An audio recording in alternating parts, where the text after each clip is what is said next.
Welcome to Empowered. I'm Elizabeth Naumovski. Too many women turn away from their finances, weighted down by shame, debt, or simply not knowing where to begin. The result? Feeling stuck and powerless. But what if I told you that shifting your money mindset could unlock true financial confidence? Today, we'll explore how women can break free from financial paralysis and why having your own money isn't just empowering, it's essential, even in the healthiest of relationships. Today, I'm joined by Jordan Farr, a chartered professional accountant and the founder of Aligned Finances, a financial coaching business helping Canadian women take control of their finances to create options and freedom in their lives. Jordan, welcome to Empowered. Thank you so much for being here today. Thank you so much for having me. It's a pleasure. So let's talk about you. What is Aligned Finances and how is it different than traditional financial services? Yeah, so Aligned Finances honestly started out as just like a social media platform as a way for me to share my own financial journey from going from $60,000 in debt to now over a six-figure net worth. And so it was a way for me to hold myself accountable and just share my own journey because I was inspired by other women on the internet sharing their own. And when I realized that we can do this and I could take this matters into my own hands and change my financial future, it inspired me to start sharing my own journey. And since then, it's turned into a business, a small business of me basically helping other Canadian women do the same thing. So take control of their money, feel empowered with their finances, and help build wealth to live a life that they're really looking forward to and excited about. And so it's a little bit different than traditional financial advice because, first of all, it's fee-based or it's fee only. So I don't sell you any products. I don't take commissions for anything like a traditional financial advisor would. You're purely just paying me for my expertise and my time. And I'm giving an unbiased opinion on your financial situation and drafting you a specific plan to meet your goals, which is really nice because a lot of wealth is lost through commission-based advising and other sorts of fee or commission-based products that a lot of advisors like to sell. And also then their advice isn't entirely unbiased, right? Because they have skin in the game and there's a reason for them to earn income off of you. And so that's kind of nice. And I'm seeing a shift in the financial industry going towards more fee-based only advice. And so I really feel morally aligned with that. And that's also a lot more accessible to a lot of people that don't necessarily have a six-figure net worth to take to a traditional advisor to then invest for them. I think it's also, I was saying it's a lot more accessible to kind of younger Canadians as well, who maybe might still be in debt, maybe don't have anything invested or anything saved yet, and just want to learn the basics of how to get to that next financial better situation, which again, a traditional financial advisor maybe wouldn't consider those clients because they don't have wealth that they can earn money off of. So this is one of the reasons why I reached out to you. You and I follow each other on Instagram, and you inspired me. I saw your story, I was following you, and I thought, you are a young person and you can inspire a lot of other younger individuals in Canada, whether they're male, female, it doesn't matter. But I want you to take us back to the beginning. Like, what inspired you to start Aligned Finances? Yeah, kind of touching on that. So I was in $60,000 worth of consumer debt, and there's a lot of reasons as to how that happened. I was going through a rough time. I was a brand new CPA, so I knew what to do with my money per se, but there's a lot more that goes into finances in terms of like your mindset and psychology and your emotions and money trauma. And at that time, I definitely got into the cycle of like online shopping and spending and consumerism more than I should have been to kind of get me through a rough time in my life. And I think for me, it was a way I kind of hit rock bottom where I was no longer able to comfortably make those debt payments with the interest accruing and compounding. And I was like, oh my gosh, something has to stop here. Like, I'm going to dig myself into a hole that I can't recover from. And so that was kind of the moment that something just flipped in my mind, and I started to find other people that were doing the same thing, getting out of debt, building wealth, starting to investing in real estate. And I started to find this whole world on social media through books and podcasts and YouTube videos and other Instagram accounts and people that were doing the same thing. And so that really inspired me. And once I hyper focused on kind of getting clear on my values and what truly makes me happy in life rather than just overspending. So, Jordan, Um, hold on to that thought. We'll be right back with more about having a proper money mindset.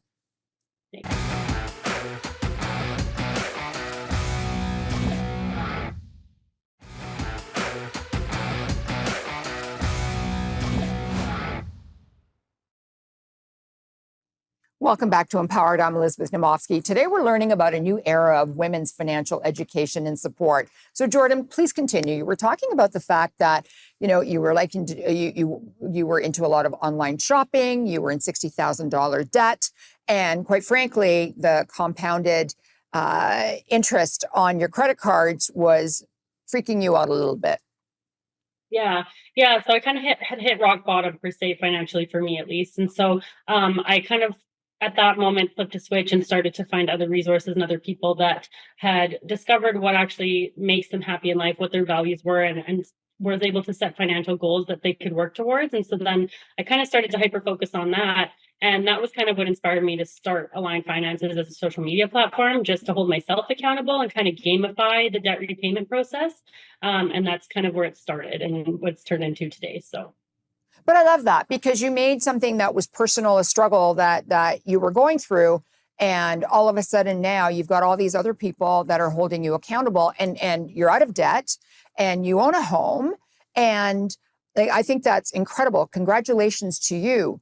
Problem is, many people think of finance as dry or intimidating, and how do you make it feel accessible and empowering, especially for women who feel behind or overwhelmed and are actually going through the exact same thing that you just went through? yeah. I think the finance industry has done a really good job of trying to make finance confusing, a lot of financial jargon, making it feel inaccessible because they've been able to profit and make a lot of money off of people because of that. And so I understand that. But I think the way that we make it more accessible is by realizing that, like, you don't have to know everything about it in order to be able to just take a first step or just start.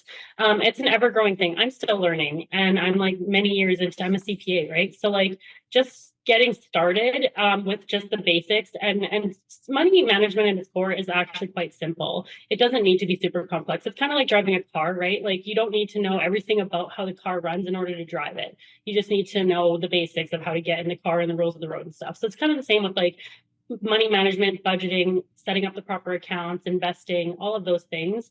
It kind of comes down to just understanding the basics and then getting started. And I feel like that's a good place to help remove some of the overwhelm, is just realizing it's okay if you don't know everything. And it's not as complex as I think the financial industry has made it out to be. I think we all look at finance and run away from it because, as you said, a lot of people just think it's so complicated. But you're 100% correct. It is not complicated, and we really need to step in and learn. Now, you help people go from stuck to financially confident. What are some of the transformations you've seen in the women that you've worked with? Yeah, I think the biggest one is that like we're actually talking about money for the first time ever. Like for so long, I never talked about money in my personal life with my friends or family. And now we talk about it openly. And me and all my friends have been able to help each other and support each other getting to our financial goals. And I'm noticing that with my clients as well, is they're starting to talk about money. Like I've had people on the screen say, like, you're the first person I've ever like shared this with or like shown my bank accounts to. And they kind of almost get giddy at the end of our sessions because they're feeling empowered and they're feeling like this is exciting. Like, there's a clear plan and a simple way to get to like everything I've kind of wanted in life. And it's not that complex. And so I think talking about it is one of the biggest things that I'm trying to do, is make money transparency more of a normal thing. But I mean, I've seen women open investment accounts, start savings buckets, start a debt repayment plan, and actually start tracking it and sticking to it. Calling credit cards to get like interest rates lowered, like just taking action in their life to make that like their finances better and whatever direction or goal they're headed. And it's really empowering and really cool to see women finally doing that. So It is. I totally agree with you. I love how cool it is. So let's talk about money mindset, because that is something that is debilitating to others. What limiting beliefs do you see come up most often for women, and how do you help them shift it? yeah, I think traditionally, like we women have been left out of the financial conversations. I mean, we weren't the ones invited to the bankers' offices and like the investment firms. And so I think thinking it's too complicated for me, or like I'll just leave that to my partner to run the finances, or like I'll never be good with money. I think those are some definite like mindsets that we've seen traditionally. It's also really easy, like with the consumerist society that we live in nowadays, like we are very heavily marketed to.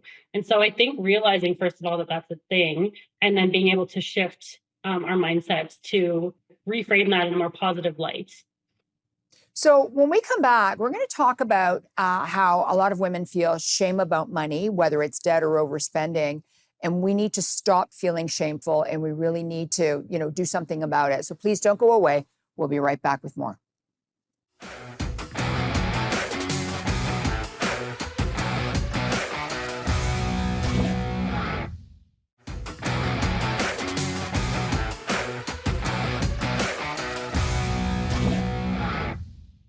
Welcome back to Empowered. I'm Elizabeth Naumovski. Today, we're learning about a new era of women's financial education and support. So, Jordan, let's talk about the fact, women feeling shame. A lot of women feel shame about money, whether it's debt, overspending, or not even knowing where to begin. How do you create a judgment-free space for growth? Yeah, I think, well, one, I was in their shoes just 5 years ago. Being in $60,000 worth of debt, I think a lot of people can relate, even not even on that extreme, but I understand what it feels like to struggle with your money and to feel like it's embarrassing and to have that shame and to carry that with you. I hid that from a lot of people in my life, pretty much everybody. And so I think like realizing that a lot of corporations and people benefit from the shame that women feel with their money is keeping us stuck in this cycle, and helping or making it so that we're not or we're too afraid to seek help and to reach out to people to get past this difficult time. And so I think the minute I decided to share my struggles with my family and my friends, that shame was lifted, and I was able to kind of choose a different path. We shouldn't have to carry our struggles alone, and there's nothing to be shameful about financial decisions. Like money is just a tool, and if it got you through a difficult time in life and you did the best that you could at that moment in time, then that's okay. And now we know that we need to take next steps to move forward to pave a better path for ourselves. And so I think, yeah, just realizing those things, and then also looking at it from like it's not just a you problem, it's a system problem. Like we kind of touched on, the society that we're living in is built, it's a consumerist society, it's capitalism. Like we're built and conditioned to spend, spend, spend. We're not educated on how to save and invest our money and build our wealth. And so it's not just a you thing, it's everything is designed to keep you in that spot. So letting some of that shame go, and sharing about it and kind of realizing it's not just your burden to carry, I think is a really good step to I agree. start. Yeah, 100%. But I also agree that, money is a tool, and yet everybody puts so much emotion into it. Tell us about one of your proudest moments in your work with Aligned Finances so far. Yeah, there's been lots of them over the last like year and a half, but the most proud one I would say is I actually hosted an in-person workshop. It was the first one that I did on New Year's Day this year. It was a New Year, Better Finances 2025 workshop, and we had over 20 women come into the space.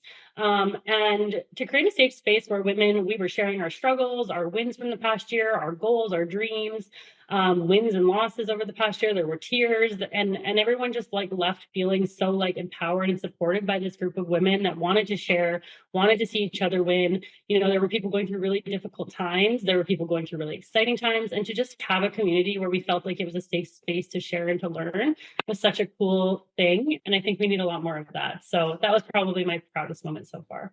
I agree. I think women need to talk more about it, and we need to ask more questions. And speaking of that, you often talk about aligning money with values. What does that look like in practice? Yeah, I think it's first getting really clear on like what your values actually are, and also what they are not. So like what truly brings you happiness and joy in life? What are the things that you really love spending your money on? And then cut out the rest, because there's a quote that's a famous quote that's you can have everything, or sorry, you can have anything, but not everything. So you can have anything that you want, but you can't have all of it. So you have to get really clear on like what you're saying no to, so that you can say yes to more of the things that really bring you happiness and joy in life. So I think that's kind of the first thing that you got to do. So we've got just over a minute before we go to commercial break, but I want to bring this up because I talked about it in the intro of the show. Why is it so important for women to have money that's 100% their own, even in a healthy relationship? Yeah, I think money gives women choices, whether it's to help them leave a toxic job, a relationship, an environment, to pursue a job or a career or a business that really inspires them, to give back to causes that matter.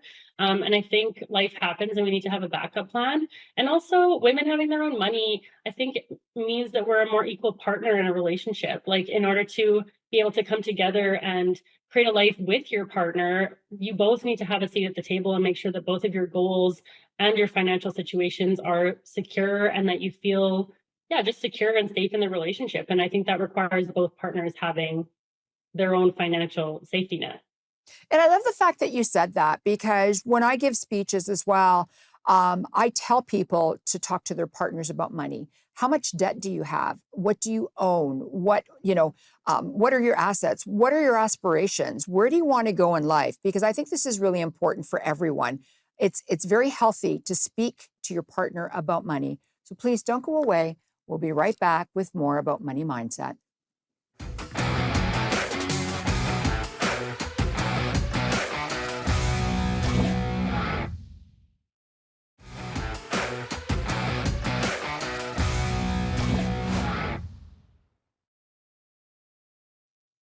Welcome back to Empowered. I'm Elizabeth Naumovski. I'm joined by Jordan Farr, chartered professional accountant and the founder of Align Finances.